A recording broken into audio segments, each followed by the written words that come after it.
And greetings, my dear fantasistas. Welcome back for another episode of Being Delusional in HLTV Fantasy. Okay, so I'm not gonna start with my team straight away. Let's do the regular thing and talk about the rankings of the potential outcomes, right? So with Cloud9 coming out of uh, probably the longest holiday ever, um, they're gonna jump in straight into EG game, then Eternal Fire, Movistar. So they will have plenty of time to ramp up. And even if they start shaky, let's say like against EG, they're still gonna improve towards the end of the stage, right? And perhaps I don't want to jinx it, but this looks like 5-0 for me. Um, Maybe I'm wrong, but it looks like 5-0 for me.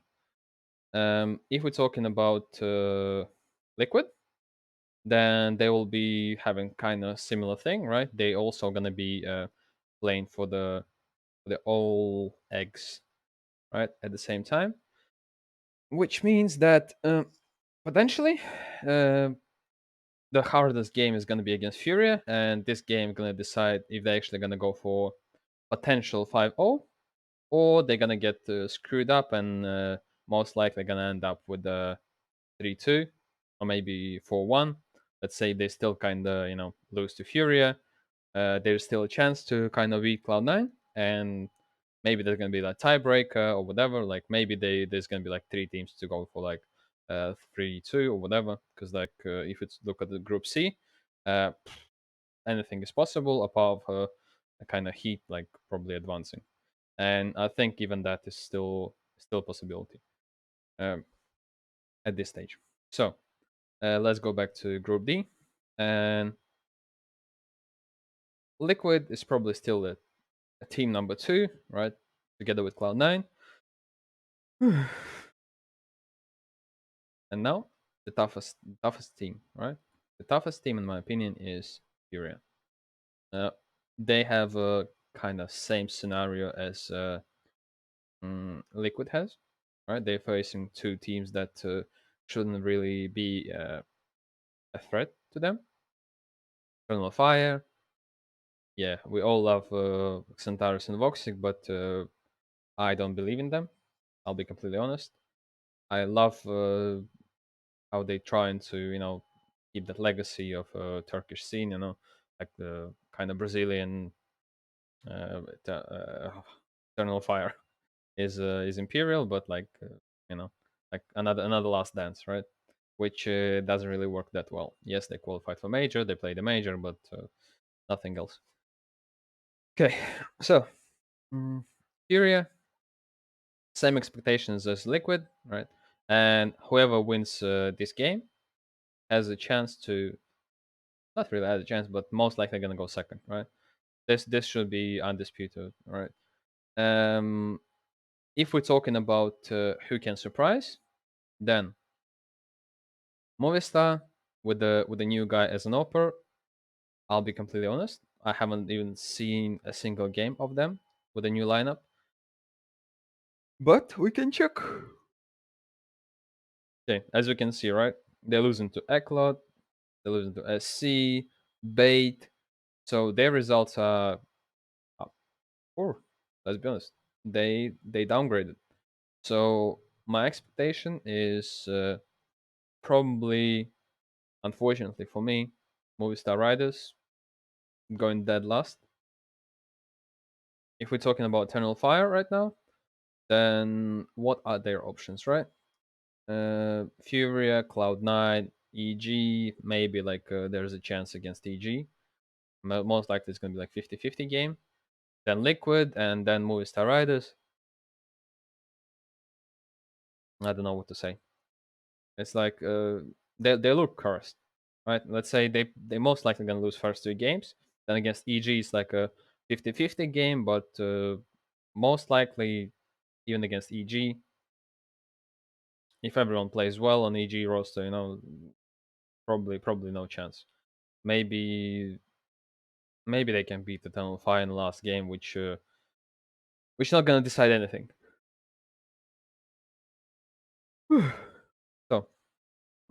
This is EG. Okay, now let's talk about EG.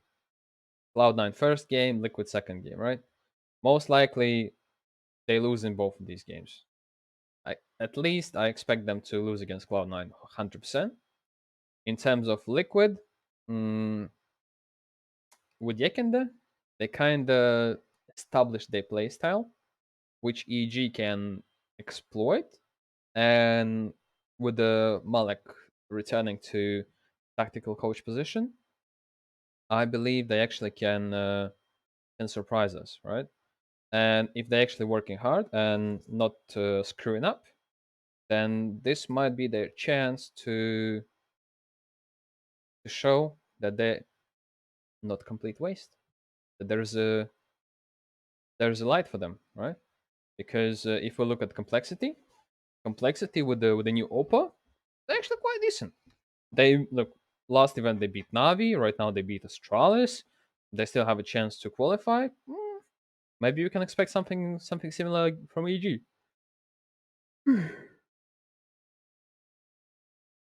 So back to EG. Then Eternal Fire, 50-50 game, but there's a chance for EG to win. Then Movistar, again, 50-50, they can win. And then the last game is against Furia, in which if Furia, let's say, loses to Liquid and loses to Cloud9, Furia has to win. And most likely, uh, this potentially can be a game which is going to decide which team is going to go to playoffs.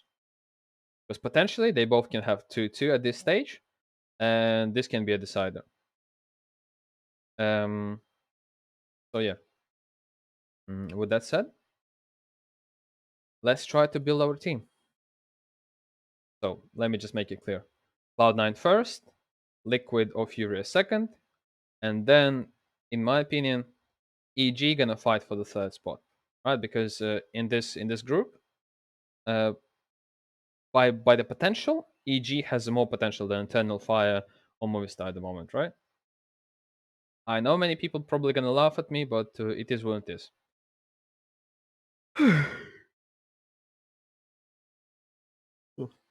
Pardon.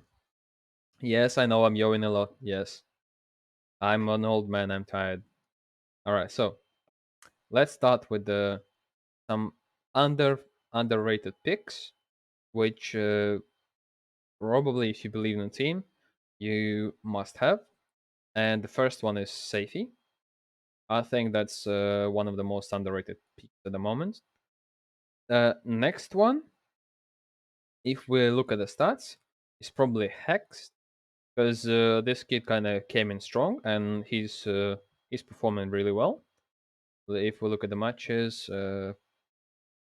against ATK 143, then B Hop, okay, we ignore this. Team 1 against an IP, that's underwhelming. Underwhelming, but anyway, what was that game where he was playing for them? Okay, here we go. It was FaZe, Big, NIP. Uh, he's still like he played against tier 1 teams, and he wasn't bad, right? And then right now they had recently a couple of games, so yeah. If you believe that EG still can win, he is potentially one of your picks that you have to go, right? And then these two gentlemen are underrated as well. I believe that's because EG didn't really have good results, but in general, Automatic has quite good rating no matter who he plays, right? Where is his matches? Even even though they played quite pure at that event, yeah, he still managed to have quite decent numbers, right? Uh, doesn't really matter that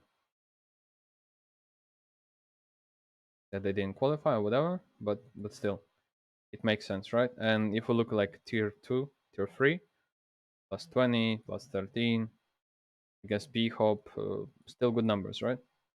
And then the second gentleman that I would like to bring your attention to is Breeze, right?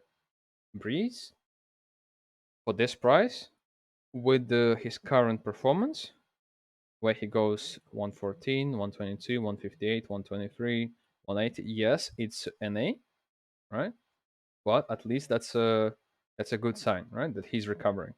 Even against the ninjas, yes, it wasn't like the best game, but still, like that's probably the beginning, right? Maybe something changed and Breezy is coming back to be the actual star that we expected him to be, right? So, with that said, I might be influenced by the numbers, but I believe that Breezy is a goal for me because, as I said, I expect them to win 2 games, and in those 2 games, Breezy probably gonna carry, right? So even if he matches this type of rating in like one of those games, uh, it's still gonna be already better than having someone like a Nitro in your team, right? Which potentially, even if they win, it still can go like minus 15, minus 20. Just do Hooksy style, right? Where Hooksy wins and Hooksy still gets you negative points. I don't need this type of gamble, right? So these two are my players, kind of right now. And then, as I believe in Cloud9, right? That's my favorite roster right now, right? I'm face supporter. I'm supporting G2 since I'm a league player, and in league I support G2, right? So I kind of have the transition in CSGO as well, and I support Cloud9 because I've been supporting them since like the early days in the Gambit Youngsters Academy. So I kind of went all the way up with them, right? Supporting from all those days, and despite that they playing under Cloud9 banner right now, I still gonna support them. So not funny because I believe that Nafani has it does have that potential to get a 30 bomb, right? When we talk about Inter's, Inter's most likely gonna be a quiet killer. You're gonna get his 15, 20 kills per game max. He's not gonna do any magic, right? He's not gonna win like 1x3, 1x4 most likely. He's just gonna do his job, right? Then my second option, since I'm not sure what to go for, is probably Shira, but I already kind of have a sniper, and if we look what I can potentially afford, it's either automatic, that's another sniper, or art.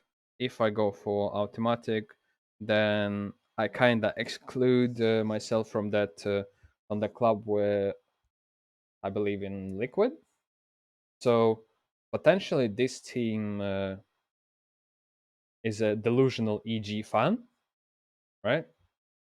But it's not the worst idea because G2 can surprise us. What am I talking? G2, EG can surprise us, and theoretically, we kind of have a chance where Liquid does not qualify. I would say because let's say they're gonna beat Movistar, then theoretically they can lose to EG if EG are cracking their code.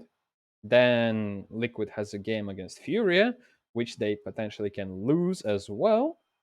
Then Eternal Fire, and then in the last game they will have to beat Cloud9, which is very, very tough to do. So, theoretically, this is an option, right? But as I'm not as delusional, I will go for Exile, right? And I still have 205k, which is perfectly enough for Serato. I don't know what happened to Xerato for some time, right? He wasn't playing that well at the end of last season. Maybe it's because he was underperforming. I don't know, maybe they had some role changes or whatever. But if we look right now, right, he started kind of recovering, right? And this is the time where he must show that he's back for kind of for Furia to succeed. And this is my lineup. I understand that some people might get upset about Breezy, but I'm not, and I have some faith in Breezy. So this is my lineup. As always, you know the drill. See you later.